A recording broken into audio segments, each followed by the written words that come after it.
A group of people from Colombia have been meeting in Federation Square the last Saturdays with banners, posters, and balloons. Some of them wearing the t-shirts of the Colombian soccer team and showing their flag really proud. But what are they doing there? Was there any kind of soccer competition right now? No, this is something really different. Colombia has suffered from conflict for many years, and now is a really important moment for the country because the government is negotiating with the biggest guerrilla group in Colombia, FARC, to finish the inside conflict, sit down, and repair the difference. FARC has been fighting with the Colombian government for decades. They finance their movement with traffic drugs. They have been involved in kidnapping, terrorist attacks, and a long list of murders. More than 250,000 people have been killed. More than 7 million people have been displaced. And around 7,000 people are part of the FARC.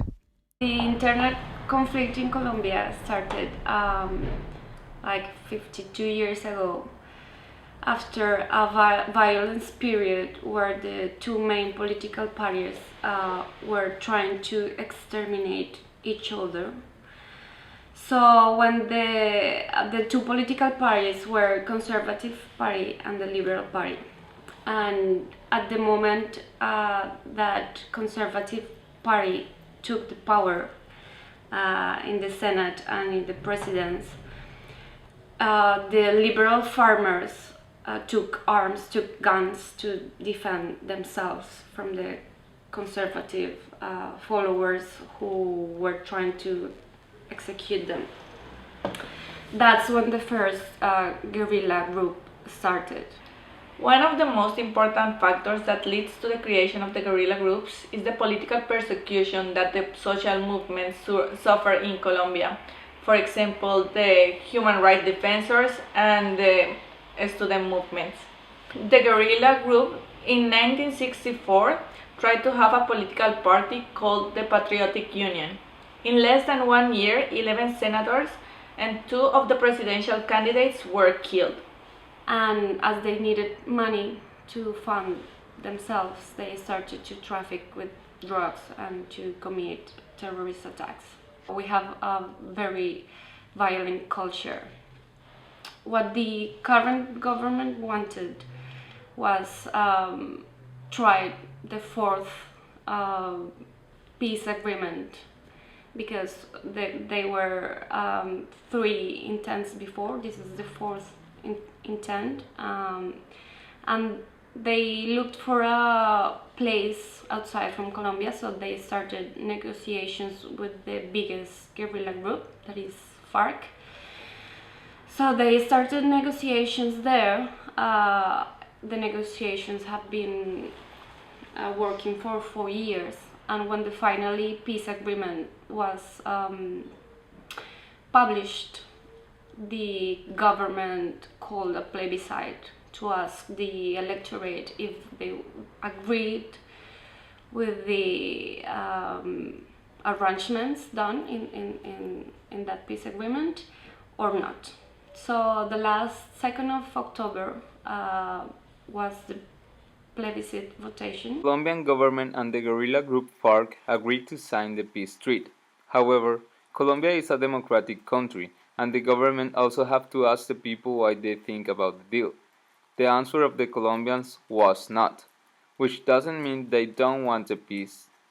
They want it, but they want to have a better deal with the guerrilla group, where the guerrilla pay for what they have done to the society along the years. People live with fear all the time. I live with fear. All Colombians will live with fear.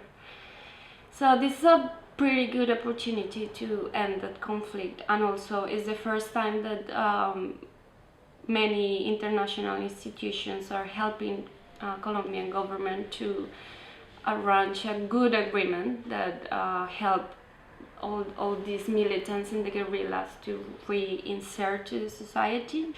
What is going to happen now that they said no?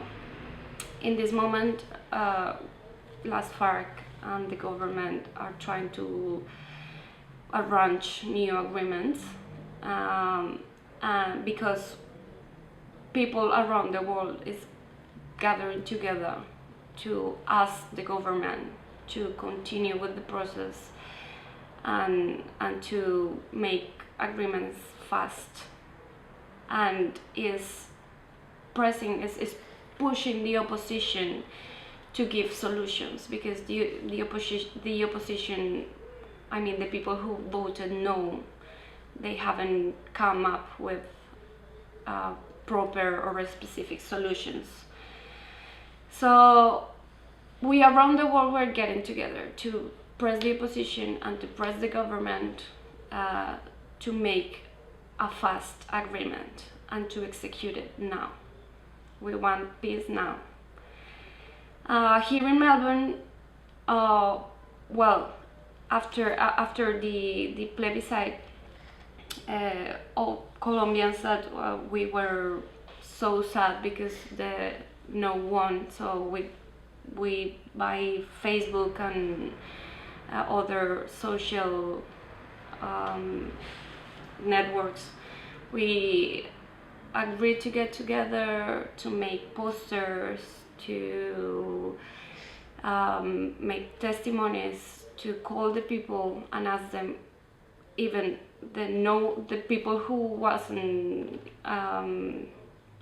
who didn't like the agreement and the people who liked the agreement. We invited everyone to put pressure on the government. The country is gonna change.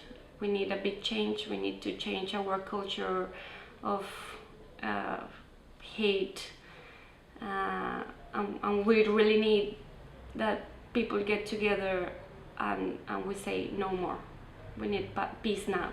I think that as Colombians that live far away of the country, we don't have any excuse for not being involved in what is happening right now, because it's a really important moment. This is a chance to make things better for us and for the people and the generations that are coming. That's why, with a group of more or less 6 girls, we are trying to organize every type of march and gathering that we are doing here to contribute from here to Colombia, because we love Colombia. For us, it's really important to join of this movement that Colombians are create around the world, because we want to contribute this historical moment that Colombia is living right now. We would like to invite all Colombian people to be part of this important cause. If you want to see what is happening in Colombia or what is happening here, you can go to a website in Facebook that is called Pasa la Calle or hashtag Pasa la Calle Melbourne.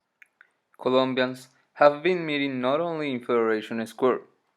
The Colombian community is getting together in different parts of the world.